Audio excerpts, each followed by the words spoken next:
Well, now that Dr. Grawval has made the decision for varieties difficult with all those different ones he talked about, we got two more. Another field day, another time to talk about two new varieties coming out. We have the 15 series now. We have L15 306 and HOL 15 508, both 283 parentage. Same exact cross actually. So the cross was made two different times with same parents in St. Gabriel at the LSU breeding facility. 1 year, Homa needed a little extra seedlings or needed some extra seed, so they sent some from this cross. They liked it. They said it's good. Take a look at it.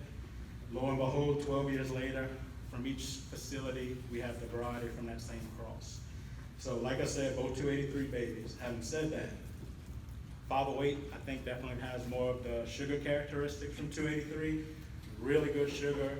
I think to date, it may be the sweetest one we've worked with. Consistently towards the end of our outfield testing last year, it wasn't unheard of to get samples, in the 300 range.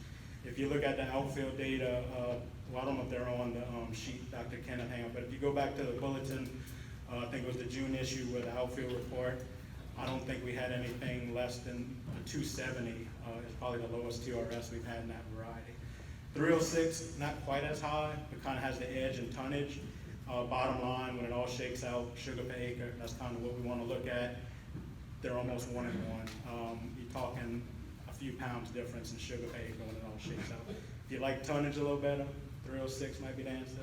You like your TRS, 508. Planting wise, they both planted and increased very well. Maybe just talking to the secondary stations, a few more comments or concerns when it comes to 508. 508 has this tendency to have this really open stool, and it can give the 2-row a little bit of a problem when you're trying to lay the seed down. It doesn't quite go in a heap as well as the 306. On the row, the 306 is extremely tall, extremely erect, and it should be quite easy to cut when it comes time for planting. Having said that, they both increase real well, somewheres in the average, probably 3 to 4 acres across the board, some a little better, some a little bit less. 306 has a slight edge probably as far as acreage. It tended to increase a little bit better than the 508 did as far as ratios go. Speaking of planting, lower, like in Lafourche Parish and even in St. James, one of my stations, they weren't planted before Hurricane Ida. They were planted post-Ida, and so they had to be billet planted, just given the nature of the crop.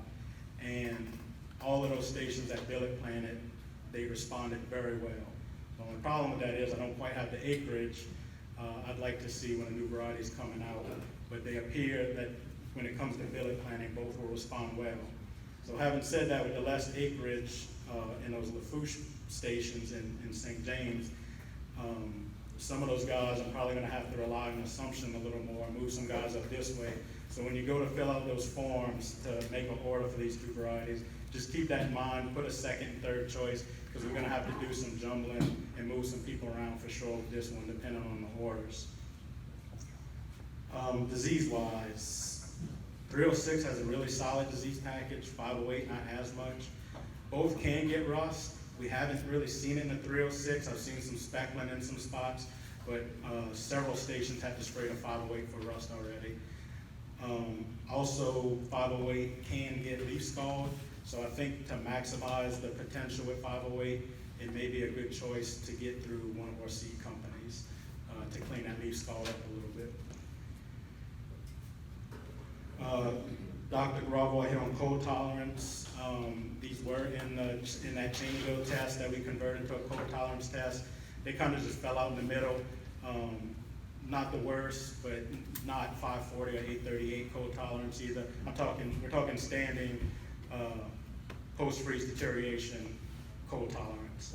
When they were in the ground on secondaries and primary stations, they never had an issue coming back from a hard freeze event. 508 can go down. I said that with that open canopy structure. Both are boar or insect pests. Gave both of these varieties 2 thumbs up.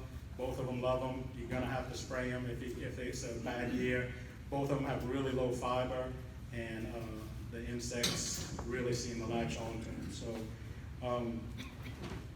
having said that, I think that about covers it. All the stations here in Assumption, really good increases, but we're probably gonna have to rely on some of these just because the less acreage in LaFouche. The website is live, right, Sam, to order? So if you go to the website, and I think it's on the news tab, it will bring you to the online order form. Fill it out, first, second, third choice, how many tons you want, and we'll get it instant. Or there's still I think the most recent issue of the bulletin had the paper copy. And if you ever need a copy, give me a call. I usually carry a stack with me, and we can get those orders. Having said that, if there's any questions regarding these varieties, anything else, we can field them now, or I'll be around through the field day. So, if not, thanks.